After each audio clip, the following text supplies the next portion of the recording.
अच्छा, और एक चीज, जब आपने वहां पर स्टार करके लिखा, क्या लिखा स्टार करके? हाँ, यहां पर लिखो, यहां पर लिखो डज मैटर अबाउट एब्सेंटीज। आप एक काम करना कि आप मुझे बोलो कि सिंपल मेजॉरिटी हम कहां पर इस्तेमाल करते हैं और एब्सोल्यूट मेजॉरिटी हम कहां पर इस्तेमाल करते हैं। ये भी क्वेश्चन है, ये भी क्वेश्चन आता है अक्सर कि why do we use absolute majority and why do we use simple majority. शाबाश, क्या आप मुझे बोलेंगे?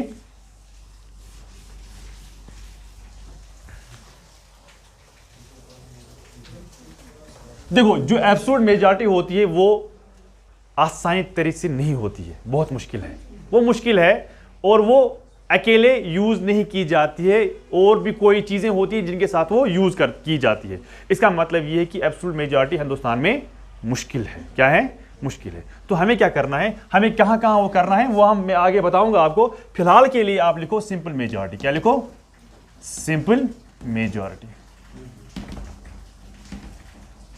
सिंपल मेजॉरिटी को हम कहां कहां इस्तेमाल करते हैं ये आपको पता होना चाहिए, और इससे हम क्या क्या करवा सकते हैं पार्लियामेंट में सिंपल मेजॉरिटी के साथ, क्योंकि absolute majority that is very difficult, वो ऐसे नहीं होती है। क्या पार्लियामेंट अगर होती है तो बहुत मुश्किल से होती है, ठीक है। लेकिन सिंपल मेजॉरिटी जो है, सिंपल मेजॉरिटी जो है ये कहां कर, अक्सर तौर पर जितनी भी चीजें हो रही है ना पार्लियामेंट में, that is done by simple majority, ठीक है, that is done by simple majority. Number A आप लिख सकते हैं in business transaction, business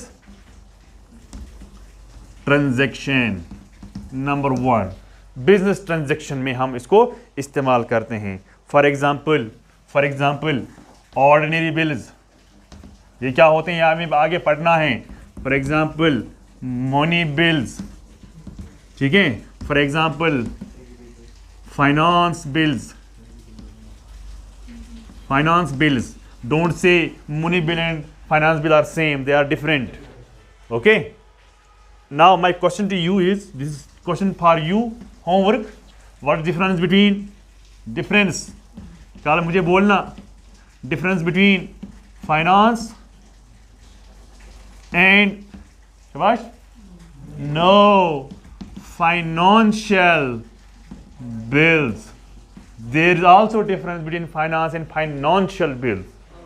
ठीक है, it is okay, it is obvious there is difference between finance and money bill, but there is also difference between finance and financial bills. So you will tell me tomorrow it. Okay, so first you write ordinary bills, money bills and finance bills के लिए हम इस्तेमाल करते हैं कौन सी majority? Simple majority. Number 2 you write down quickly, no confidence motion, no confidence motion, comma confidence motion, no confidence motion, confidence motion, censure motion, CNSURE, ये हमें पढ़ने हैं आगे है, पहले फिलहाल के लिए लिखो censure motion, adjournment motion,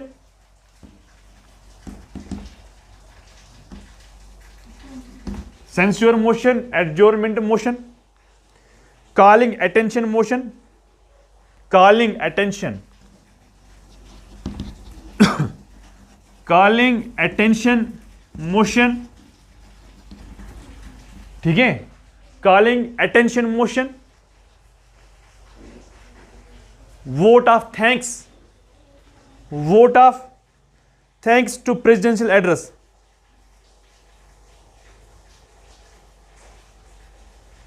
जितने भी आपने ये लिखे, जैसे कि सेंस्योर मोशन लिखा, एडजोर्नमेंट लिखा, कॉलिंग अटेंशन मोशन लिखा, ये सारे मोशन जो हैं they are regarded with stability of government, ठीक है। हम confidence motion, non confidence motion, ये सारे मोशन जो हम इस्तेमाल करते हैं ना, सिर्फ गवर्नमेंट की स्टेबिलिटी देखनी होती है। क्या देखनी होती है? या तो जो याद ही का, ये बात याद रखना, अगर हम कोई भी मोशन इस्तेमाल करते हैं पार्लियामेंट में, सिर्फ क्या चेक करने के लिए, क्या गवर्नमेंट स्टेबल है या नहीं है। अगर हम नो कॉन्फिडेंस मोशन इस्तेमाल करते हैं, वो करते हैं कॉन्फिडेंस मोशन, हम दिखाते हैं इसकी स्टेबिलिटी नहीं है, वो वहां से कॉन्फिडेंस मोशन दिखाते हैं कि हम स्टेबल हैं। अगर पार्लियामेंट में किसी पार्टी ने ये नहीं दिखाया कि मैं कॉन्फिडेंस नहीं हूं, तो पार्टी उसी टाइम क्या होती है, खत्म होती है। ठीक है, फिर इलेक्शन दूसरा वगैरह वो करके फिर बहुत प्रॉब्लम होती है, फिर कंट्री में नया इलेक्शन करना पड़ता है। हाँ,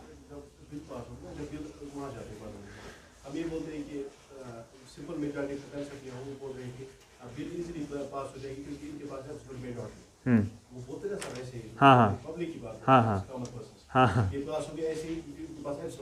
हाँ, तो फिर जब वो पास होती है फिर बोलते हैं ये सिंपल मेजॉरिटी। देखो वो होगी कॉमन लैंग्वेज, आप घर में हम बातें करते हैं, लेकिन पार्लियामेंट्री जो लैंग्वेज होती है उसके हिसाब से हमें डिफाइन करना है। ठीक है, फिर कहाँ कहाँ होती है, मैंने कहा कि यहाँ से मैं सारा बोलूँगा, फिलहाल के लिए आप सिंपल मेजॉरिटी जो है, जो एब्सोल्यूट मेजॉरिटी वो हम इस्तेमाल नहीं करते हैं, आसानी तौर से वो इस्तेमाल नहीं होती है पार्लियामेंट में। पार्लियामेंट में जो ज़्यादातर जो मेजॉरिटी इस्तेमाल होती है वो होती है सिंपल मेजॉरिटी, और सिंपल मेजॉरिटी हम कहाँ कहाँ यूज़ करते हैं वो मैंने आपको बोला। ठीक है, लिखो next point, simple majority is also known as, simple majority बेटा बात करेगा, simple majority is also known as functional majority.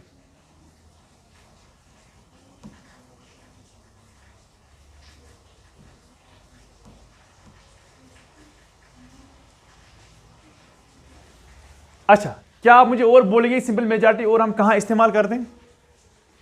आपने लिखे दो, बिजनेस ट्रांजेक्शन लिखा, फिर लिखा मोशन के हिसाब से, क्या आप मुझे और बोल सकते हैं कि और कहां पर हम इसको इस्तेमाल करते हैं? टाइम क्या? Time.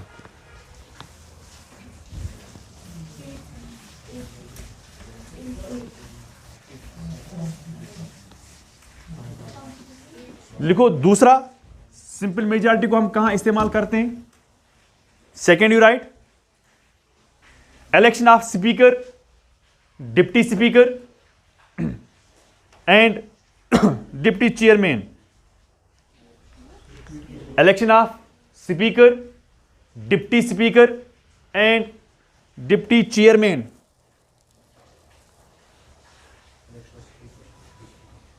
Speaker, deputy speaker and deputy chairman. Third you right, approval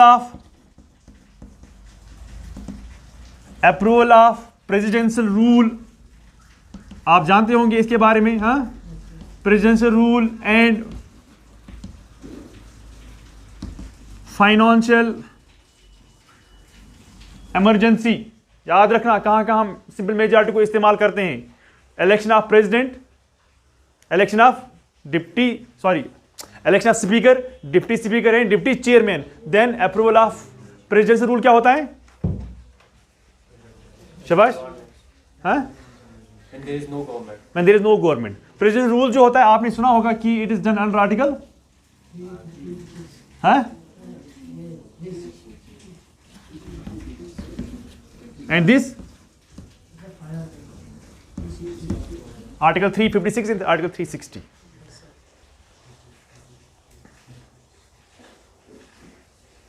Next point, fourth, ratification.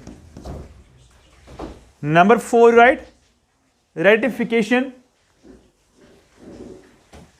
of Constituent Amendment Bill. Ratification of Constitution Amendment Bill by state legislature.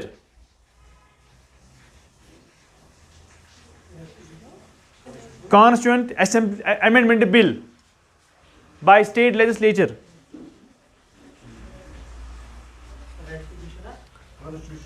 Amendment Bill by state legislature. ठीक है? Approval of national emergency. याद रखना, under simple majority. याद रखना, इसको भी simple majority. हमें क्या लगता है नेशनल इमरजेंसी है तो इसको एब्सोल्यूट मेजॉरिटी होगी शायद, नहीं जी, एब्सोल्यूट मेजॉरिटी नहीं चाहिए, इसको भी हमें कौन सी मेजॉरिटी चाहिए? सिंपल मेजॉरिटी चाहिए। Next point you right, fifth, disapproval. यहां पर क्या था? Approval. Now here is disapproval. Disapproval ये आज ही याद करके लाना, ठीक है? Disapproval of continuancy of national emergency.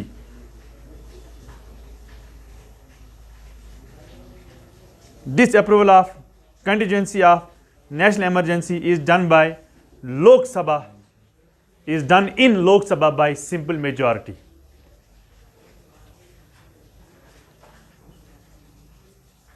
अब मेरा एक क्वेश्चन आपसे है, अगर कोई चीज होगी पार्लियामेंट में, कोई चीज करनी होगी, ना हमें पता है ये सिंपल मेजॉरिटी से होगी, ना हम कह सकते हैं क्या ये एब्सोल्यूट मेजॉरिटी से होगी, तो हम उसको उस टाइम पर किस मेजॉरिटी से करेंगे? अगर कोई चीज होगी उसको प्रिज्यूम अगर हम करेंगे, presume, if it is presumed that whether it is absolute majority or simple majority, what should be the conclusion, under which majority this issue should be taken under consideration? याद रखना, हमेशा आप याद रखना, it should be taken into consideration under simple majority again. If you presume that whether it's a absolute majority or simple majority, it should be taken under simple majority. ये बहुत ही important point है, इसको आप दिमाग में रखना.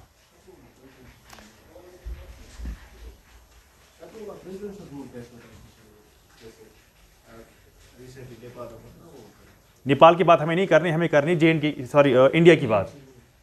India देखो, नेपाल में कॉन्स्टिट्यूशन अलग हैं, अलग आर्टिकल्स हैं, तो हमें उसके हिसाब से ही जाना है, हमें यहाँ जाना है. फॉर एग्जांपल जब यहाँ गवर्नमेंट फेल होगी तो प्रेसिडेंशियल रूल हो गया, उसको हम यहाँ पर लोकली कहते हैं गवर्नर्स रूल, ठीक है? तो वो कैसे होती है? वो भी सिंपल मेजॉरिटी से ही होती है. हाँ, बीजेपी पावर में, ओके, उनके पास मेजॉरिटी बैठ चुका है. हाँ जी. अगर वो सेटिस्फाई नहीं है कि गवर्नमेंट कुछ अच्छा नहीं कर रही है, तो कैसे होगा? सिर्फ मेजॉरिटी नहीं उनके पास है ना. मुझे आपका क्वेश्चन समझ नहीं आया, आप फिर से बोलो. यही अगर यहाँ की बात अभी बोलो, अगर JNK की बात करेंगे, ओके प्रेजेंट इंडिया की बात बोल रही थी, ओके, अभी बीजेपी का रोल चल रहा है यहाँ. हाँ, अगर कोई सेटिस्फैक्शन नहीं मिल रही कि बोल रही गवर्नमेंट अच्छा नहीं कर रही, तो यार मतलब किसको सेटिस्फेक्शन नहीं मिलेगी? गवर्नमेंट को नहीं मिलेगी, सेंटर पर, या कुछ और हो रहा है? सेंट्रल पास आ रहा है, कोई डिस्टर्बेंस भी हो रही है. मान लो कि JNK जो है, consider JNK as state for example, या अभी पंजाब में देखो, पंजाब में जो आंदोलन चल रहा है, लड़ाई चल रही है, किसको चल रही है? फार्मर का चल रहा है. वहां पर कब प्रेसिडेंशियल रूल लागू होता है? जब स्टेट एडमिनिस्ट्रेशन फेल हो जाती है.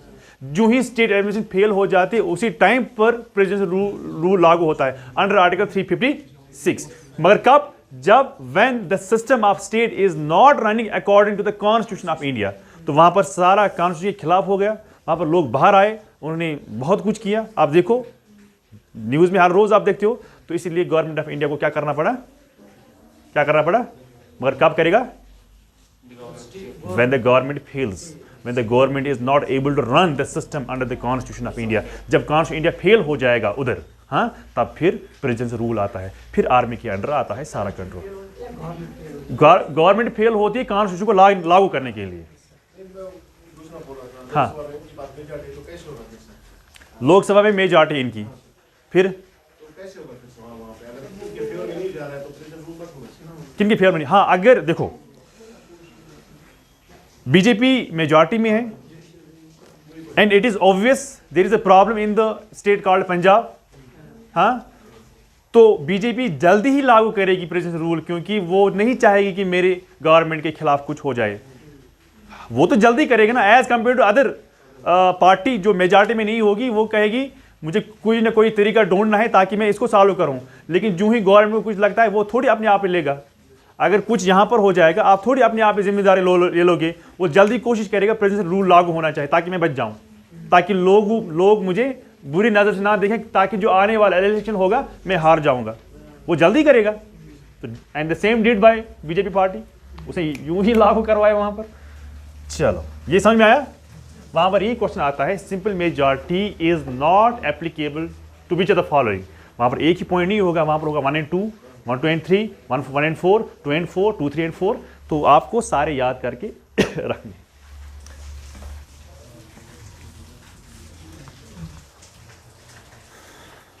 कितने हो गए? देन वी हैव 2 हो गए, 3 इफेक्टिव. Effective majority.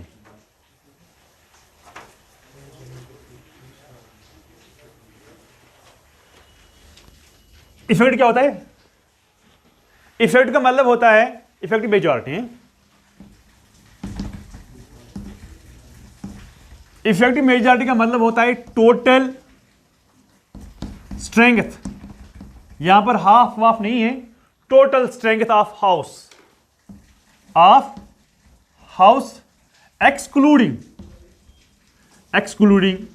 vacancies. क्या इफेक्टिव मेजॉरिटी का क्या मतलब होता है?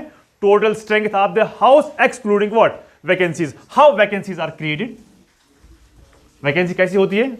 Vacancy can be either by death, लिखो, कोई मर गया तो वैकेंसी होगी, हो जाएगी नहीं हो जाएगी?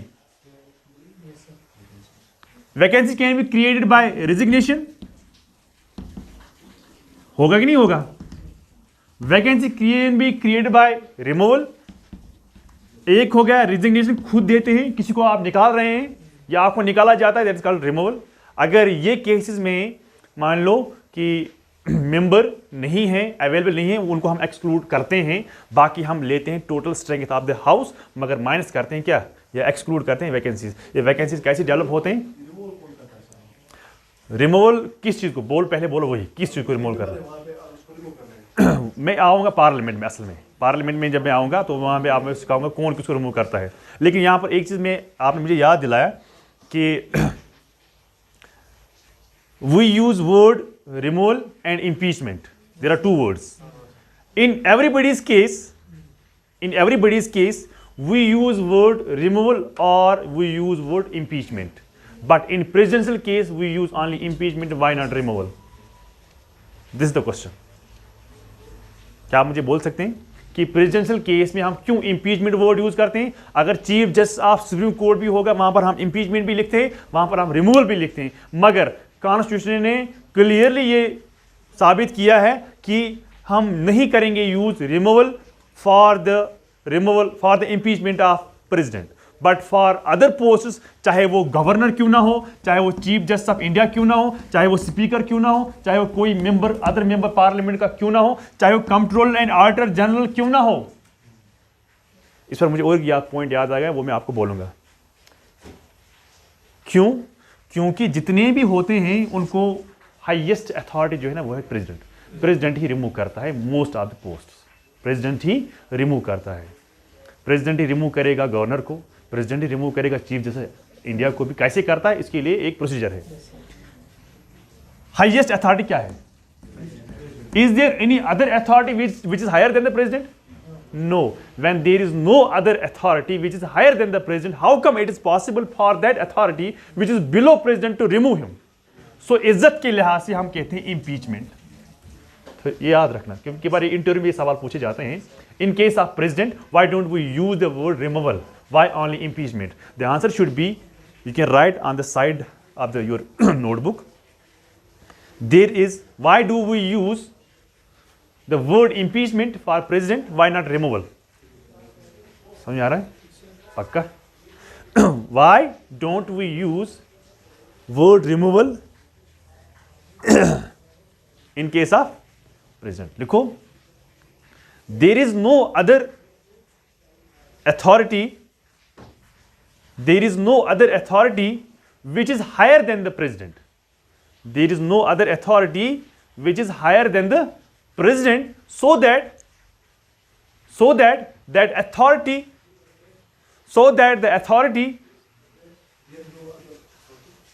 which is higher than the president, so that the authority can remove the president.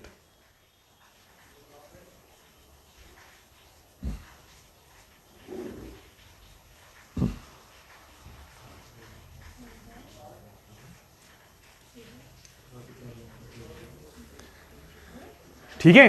क्योंकि कोई ऐसी अथॉरिटी है ही नहीं जिसकी जो अथॉरिटी क्या करेगी, प्रेसिडेंट को रिमूव करेगी. क्यों? क्योंकि प्रेसिडेंट खुद हाईएस्ट अथॉरिटी है, उसके ऊपर कोई अथॉरिटी नहीं है ताकि वो प्रेसिडेंट को क्या करेगी, रिमूव करेगी. ठीक है? हम क्या पढ़ रहे थे? Effective majority. तो इफेक्टिव मेजॉरिटी क्या होती है? Total strength of house excluding vacancies. How vacancies are created? It could be by death, okay, it could be by resignation, it could be by removal. For example हमारे पास कितने member हैं? शाबाश, 545. मान लो कि वैकेंसी जो है, vacancy is 15 is because of तो हम क्या करेंगे, इसको माइनस करेंगे, तो कितना रहा 530 जो है उसको हम कहते हैं इफेक्टिव मेजॉरिटी। मगर ये कहां पर हम करते हैं यूज, लिखो पहला यूज, इसको हम दो चीजों में यूज करते हैं। Number A article 67 class B, article 67 class B, article 67 class B, that is for the removal of vice president, for the removal of what, vice president। vice president कहां का होता है, लोकसभा का, राज्यसभा का, लोकसभा का कि राज्यसभा का वाइस प्रेसिडेंट होता है, राज्यसभा, ठीक है, नंबर 1, ठीक है। Number 2 B, for the removal of, देखो भाई यहां पर मैंने रिमूवल यूज वर्ड किया, फॉर द रिमूवल ऑफ, क्या मैं प्रेसिडेंट लिखूं यहां पर, no, I have to write here speaker, deputy speaker, deputy chairman, don't say chairman, it is deputy chairman, okay. क्यों नहीं, वो मैं आगे बोलूंगा, क्या डिप्टी चेयरमैन इलेक्ट होता है, अपॉइंट होता है, कैसे होता है, वो मैं आगे आपको पढ़ाऊंगा।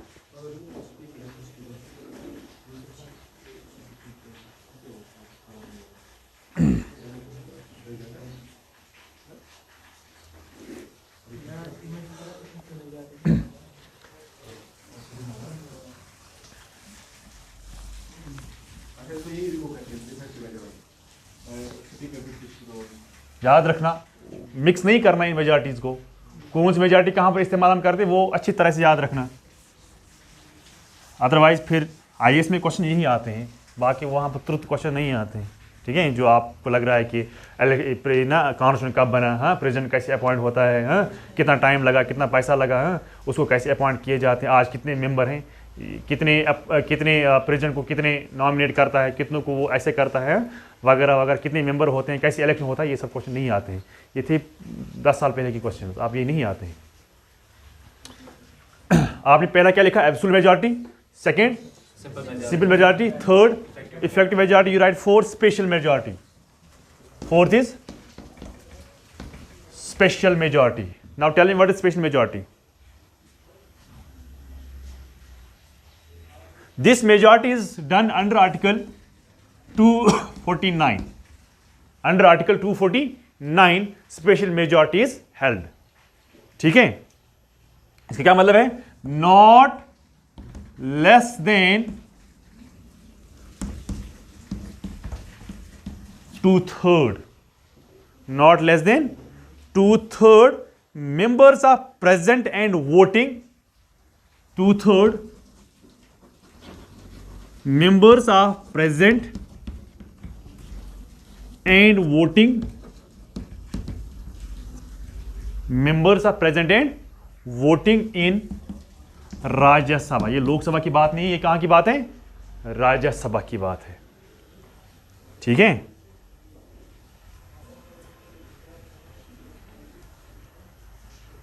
अगर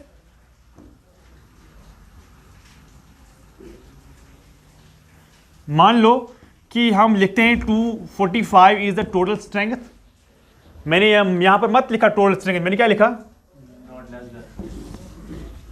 प्रेजेंट एंड वोटिंग।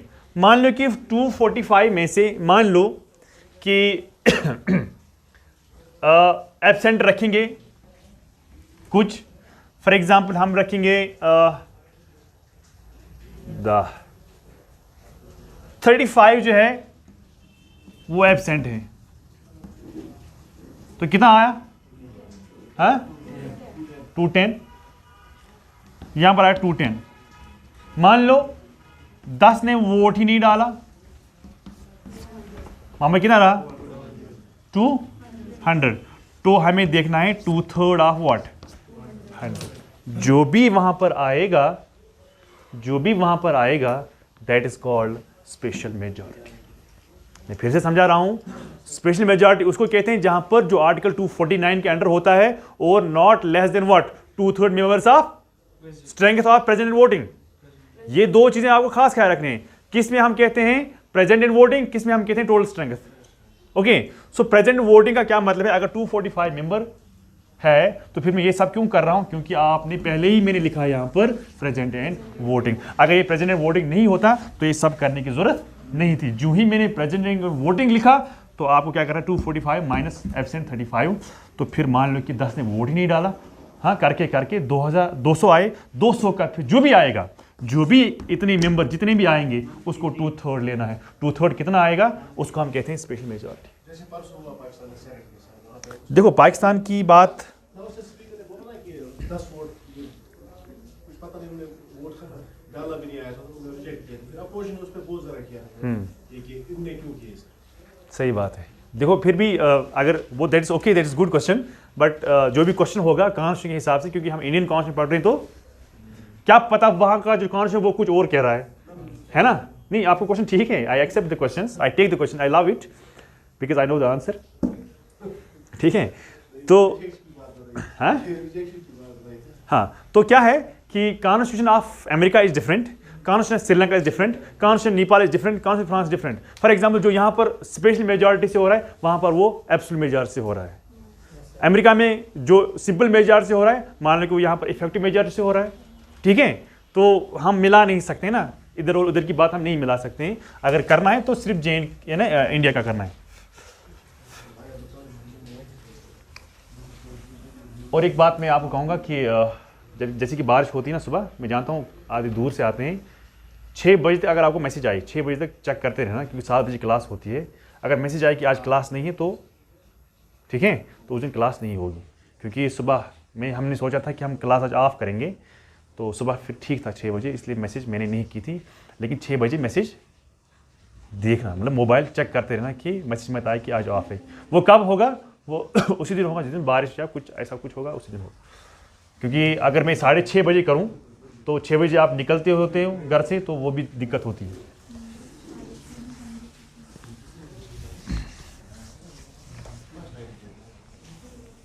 लिखो यूजेज, ये काम हम यहां यूज करते हैं।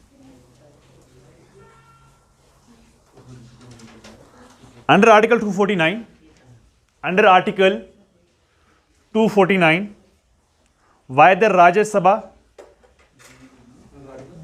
249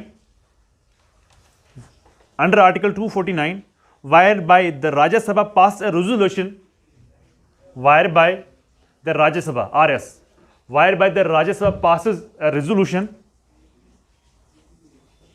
empowering the parliament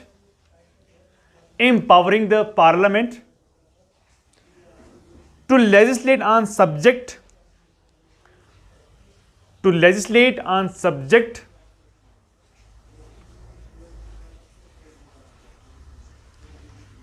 specified under state list specified under state list।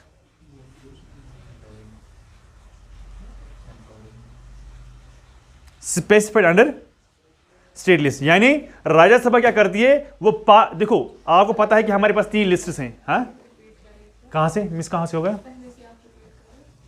Under article 249 wire by the Rajya Sabha pass a resolution empowering the parliament to legislate on a specific subject under state list। आपको पता है हमारे पास 3 list होते हैं, एक होता है union list, state list and concurrent list. यानी यूनियन लिस्ट में सिर्फ पावर है, देखो यूनियन लिस्ट में सिर्फ पावर है सेंटर को, स्टेट लिस्ट में पावर है सिर्फ स्टेट को, ठीक है, और कंकरेंट लिस्ट में सिर्फ पावर है बोथ टू को, बोथ मतलब सेंटर को भी एज वेल स्टेट को भी। अगर कंकरेंट लिस्ट में कोई चीज ऐसी हुई जिस पर इन दोनों को इश्यू हुआ, स्टेट कह रही नहीं ऐसा होना चाहिए क्योंकि दोनों को ताकत है, सेंटर कहती कि ऐसा होना चाहिए, तो लास्टली किसका प्रिवेल हो जाएगा? सेंटर का प्रिवेल हो जाएगा। दूसरी बात, जब यूनियन लिस्ट बनाएगी लॉज अपने सब्जेक्ट्स में हमें पढ़ने हैं, कितने सब्जेक्ट्स हैं, कौन कौन सब्जेक्ट्स हैं, फॉर एग्जांपल बैंकिंग सिस्टम है, करेंसी है, नेशनल सिक्योरिटी है, ये सारे आते हैं इसमें। इसमें एग्रीकल्चर आता है, डिवोर्स आता है, मैरिज आता है, वो लॉज अलग अलग हैं। फॉर एग्जांपल अगर यूनियन लिस्ट पावर ये लॉज बनाती है, सेंटर बनाती है लॉज यूनियन लिस्ट में, तब स्टेट नहीं आ सकती है। जब स्टेट बनाएगी लॉ स्टेट सब्जेक्ट्स के बारे में, तब सेंटर नहीं आ सकती है। मगर सेंटर आती है एक्सेप्शन केस में, जब इमरजेंसी होती है, या अंडर जो अभी हमने लिखा स्पेशल मेजॉरिटी क्या करती है, पार्लियामेंट राज्यसभा जो है वो ऐसे लॉज पास करती है, वो पार्लियामेंट को ताकत देती है कि आप स्टेट सब्जेक्ट में अमेंडमेंट या चेंज या लॉ बना सकती है, जो मैंने अभी आपको लिखवाया। ठीक है, next point you write, article 312, under article 312 Rajya Sabha pass a resolution authority, Rajya Sabha pass a resolution authority to the parliament under article 312 Rajya Sabha pass a resolution authority to the parliament to create all India services, to create all India services, to create all India services by enacting a law, by enacting a law.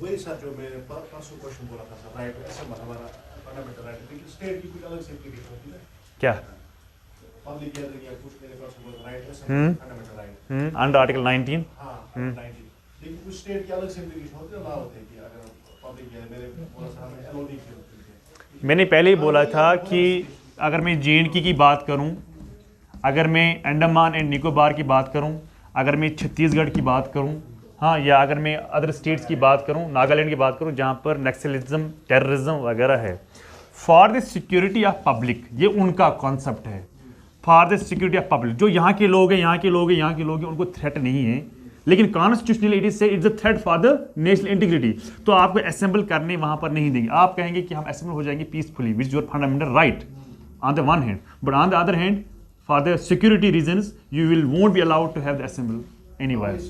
अलग से इसमें होगी, ठीक है, आपको allow नहीं किया जाए, क्यों नहीं किया जाएगा, बिकॉज ऑफ सम रीजंस। आप यहाँ से कहते हो कि अगर हमारा फंडामेंटल राइट है कि we can have a peaceful protest, but you are unallowed, why not, why you are unallowed, because of some reasons. क्या रीजंस हैं? JNK प्रॉब्लम है, अंडमान निकोबार में प्रॉब्लम है, आंध्र प्रदेश में कुछ एरियाज में प्रॉब्लम है, जहाँ पर नक्सलिज्म माओवादिज्म वगैरह वगैरह जो एरियाज हैं, जहाँ पर सिक्योरिटी रीजंस होंगे, वहाँ पर आपको पीसफुल प्रोटेस्ट का असेंबल भी नहीं होने देंगे। क्यों नहीं होने देंगे? Because of the integration of the India. तो उसके लिहाज से आपको इसको ज़्यादा पता होगा, ठीक है, नहीं करने देंगे। यहाँ से आप कहते हैं कि हमारा फंडामेंटल राइट्स है, लेकिन कॉन्स्टिट्यूशन आपको इजाज़त नहीं देती। क्यों नहीं देती? Because of some reasons. Reasons क्या होते हैं वो हम कश्मीरी ज़्यादा जानते हैं। समझ में आया? ना लिखो, ये तो एक था। दूसरा इसका यूजेज क्या है? Majority under article 368, majority under article 368। 368 ही वो आर्टिकल है जिसके अंडर हम कॉन्स्टिट्यूशन में चेंज लाते हैं, याद रखना। 368 आर्टिकल वो आर्टिकल है, अगर हमें कॉन्स्टिट्यूशन में कहीं चेंज करने होंगे ना, वो इसी के अंडर हम करते हैं। किसके अंडर? अरे यार फिर से याद रखो, 368 आर्टिकल ऐसा आर्टिकल है, अगर हमें कॉन्स्टिट्यूशन में कहीं भी चेंज करने होंगे वो इसी के अंडर हम करते हैं।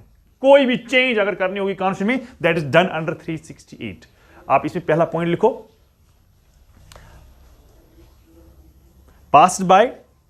passed by not less than 2/3 members present and voting. Not less than 2/3 members present and voting. Second, by the majority of total strength of house.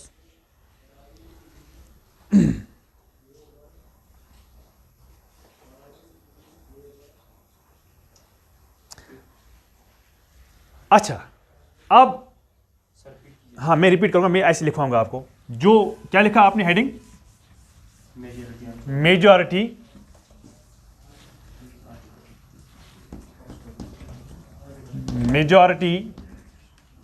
Under article 368 लिखो। आप ऐसे लिखो, मैं रिपीट करूंगा फिर से। नंबर 1, ये कहां पर हम यूज करते हैं, usage,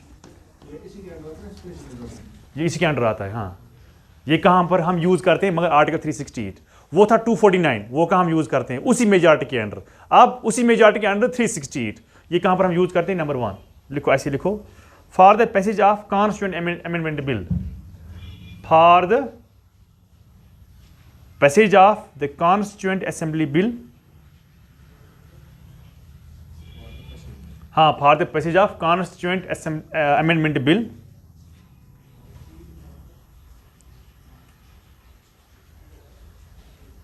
number 2 for the removal of, क्या यहाँ पर प्रेजेंट आएगा, नहीं आएगा, फॉर द रिमूवल ऑफ जजेस of supreme court and high court, यानी हमें क्या मेजॉरिटी चाहिए, 2/3 मेजॉरिटी चाहिए, हाँ, फॉर द रिमूवल ऑफ जजेस of supreme court and high court.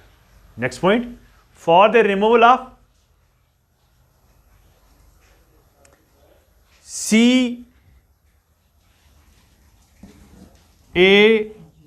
ये क्या होता है,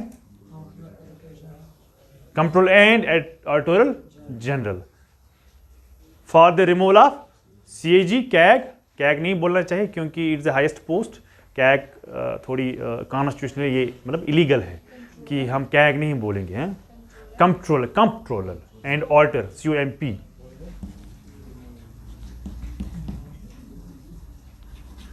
कंट्रोल एंड ऑडिटर जनरल। क्यों, क्योंकि जब शपथ लेता है CAG वो खुद ये नहीं बोलता है कि कैग, वो बोलता है I am control and auditor general. अगर आपको शॉर्टली बोलना है ना तो फिर बोलो CAG, क्या, CAG, डोंट से कैग के भी यूज वर्ड नहीं करना क्योंकि कॉन्स्टिट्यूशन इट इज इलीगल, शर्म की बात है। क्या लिखा आपने, एंड इलेक्शन कमीशन, कैग नहीं, CAG and election commission.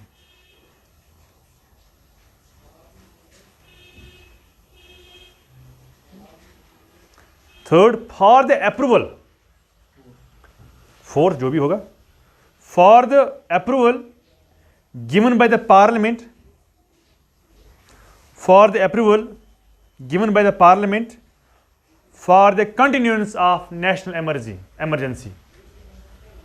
for the approval given by the parliament for the continuance of national emergency,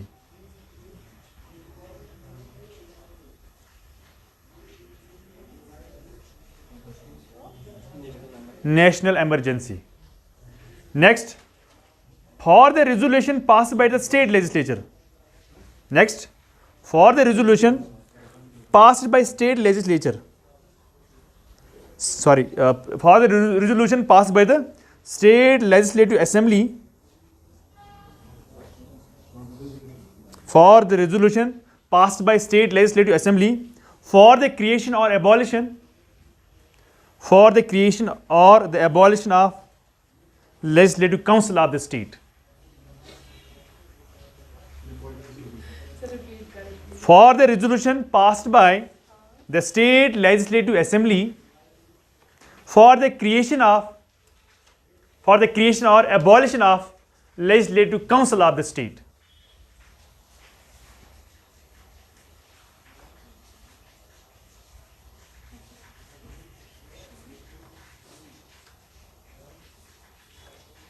आप घर में एक चीज करना, आर्टिकल इसके अंडर फिर लिखना आर्टिकल 169 क्या कहता है, पढ़ेंगे नहीं। क्यों, जरा इधर देखो, इधर बेटा, क्या बोला, नहीं, मेरे पास ऐसे नहीं चलता है, मेरे पास पढ़ना है, ठीक है। अच्छा लिखो, article 169 says that the procedure for Article 169 says that the procedure for the creation or abolition of state legislative council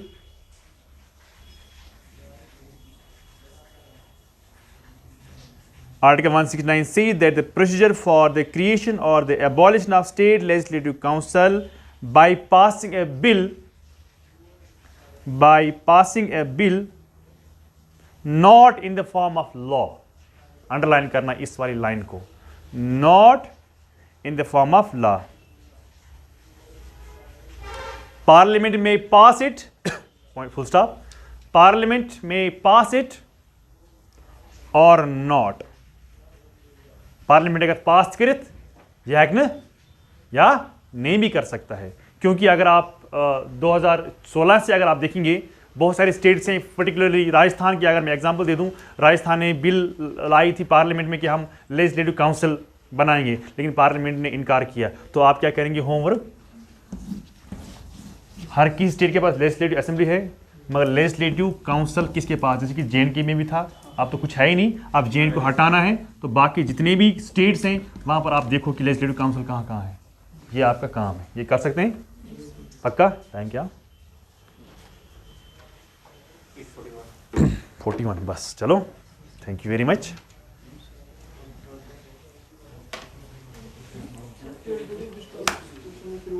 हाँ, गुड वन।